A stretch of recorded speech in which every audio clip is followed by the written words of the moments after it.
Another attraction myth, another misconception guys have about what attraction is envy. A lot of guys think that envy, if you make a woman envy you, she's going to feel attraction for you. This is not the case whatsoever. But let's look at some examples of envy. Maybe a woman wishes she went to college where you went to college. Maybe she wishes she had the career that you have. Maybe you're a really well-traveled person. Maybe you've been around the world and she envies all of the places that you've been. Now, I think envy can increase prizability. It can help lay the groundwork for triggering attraction inside a woman. But it's not attraction itself. I want you to do a little exercise. Think of the accomplishments of Helen Keller and Mother Teresa. Now, you might have a great deal of respect for these women. I certainly do.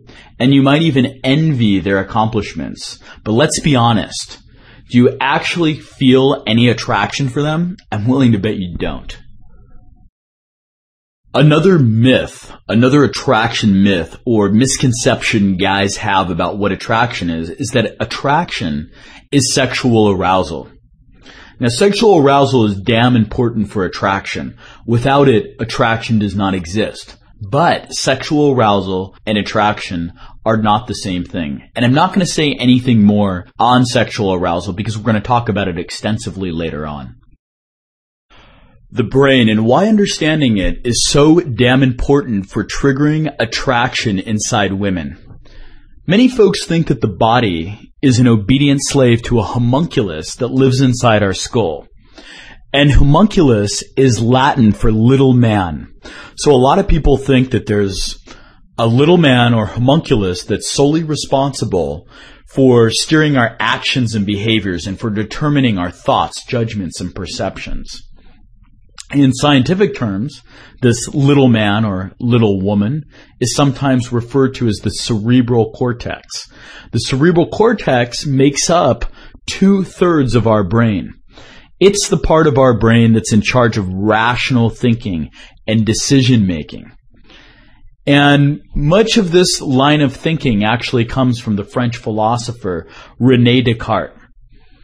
René Descartes is famous for his philosophical starting point, cogito ergo sum, I think, therefore I am. And what it means in a nutshell is the one thing Descartes could not doubt is that he had thoughts, that he was thinking. And through that, he can indubitably ascertain that he exists. And as brilliant as this was, it had a lot of philosophical implications. It created a new cultural paradigm for modern man in which many of us think of ourselves as rational creatures. We think that the rational part of us is what determines our perceptions, our actions, what determines our judgments, our behaviors. Now, many years later, the German philosopher Friedrich Nietzsche, kind of a controversial figure, thought that Descartes was full of shit. He didn't think of humans as rational creatures for a second. He believed that the rational part of us is the newest and therefore the weakest on the evolutionary timeline. He thought that modern man spends way too much time trying to develop this rational part. He thought that there were older, more primitive instincts within us that were much stronger. And what's important to realize in all this is that there's other parts of the brain, there's other parts of the body that are just as, if not more, influential on our perceptions and actions than our cerebral cortex.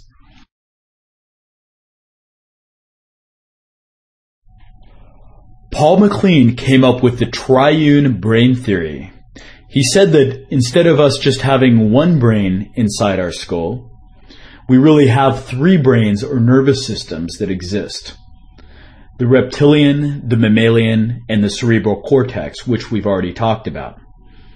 And according to Paul MacLean, instead of our behaviors and actions and our perceptions just being determined by the cerebral cortex, each brain or each part plays a role in determining our perceptions and actions.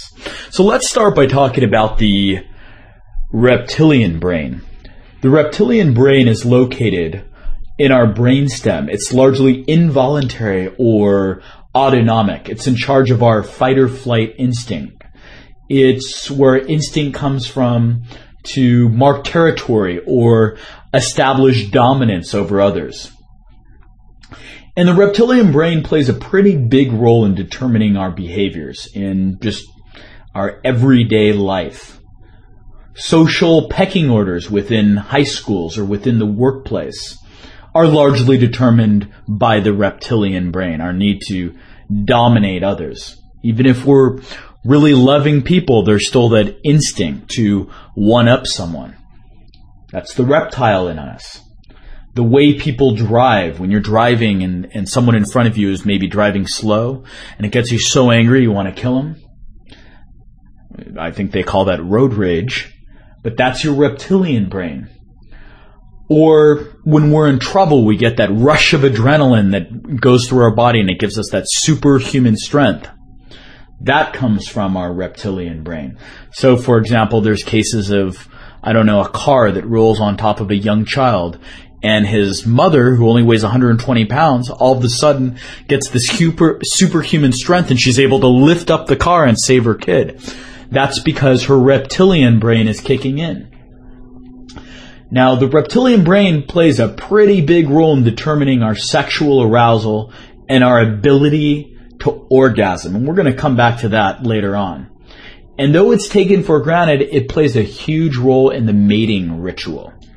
Now, there's another brain that wraps around the reptilian brain called the mammalian brain, or the limbic system. It was discovered by Paul Broca in 1879. And some of its individual parts are the hippocampus and the amygdala. It's the power station of our desires and motivations.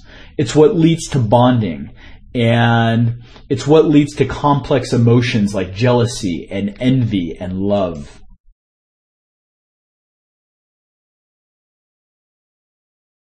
It's absolutely amazing how all three of the brains permeate human experience. And to give you a sense of what it would be like to go through the world without a mammalian or reptilian brain, to be pure cerebral cortex, I want to quote some stuff from a book called An Anthropologist on Mars, written by the neurologist Oliver Sacks. Now, it's an amazing book. If you have a chance, pick it up. It's short stories about people who either have brain injuries or have some sort of mental handicap, yet they're still highly accomplished individuals. And this particular story is about a woman named Temple Grandin, who is a professor at Colorado State University, has a PhD in animal science, and is autistic. So let me quote Oliver Sacks here. He says, "And I asked her about the Greek myths.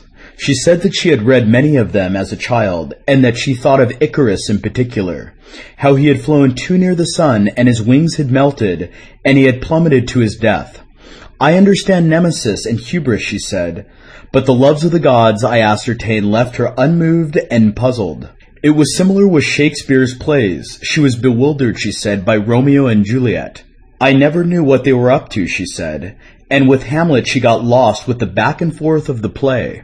Though she ascribed these problems to sequencing difficulties, they seemed to arise from her failure to empathize with the characters, to follow the intricate play of motive and intention. She said that she could understand simple, strong, universal emotions, but was stumped by more complex emotions and the games people play. Much of the time, she said, I feel like an anthropologist on Mars. She was at pains to keep her own life simple, she said, and to make everything very clear and explicit. She had built up a vast library of experiences over the years," she went on.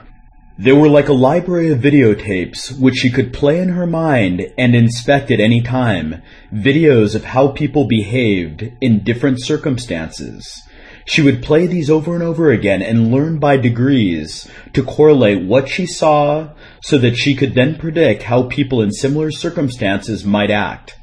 She had complemented her experience by constant reading, including reading of trade journals and the Wall Street Journal, all of which enlarged her knowledge of the species. It is strictly a logical process," she explained. In one plant she had designed, she said, there had been repeated breakdowns of the machinery, but these occurred only when a particular man, John, was in the room. She correlated these incidents and inferred at last that John must be sabotaging the equipment. I had to learn to be suspicious. I had to learn it cognitively. I could put two and two together, but I couldn't see the jealous look on his face. Such incidents have not been uncommon in her life.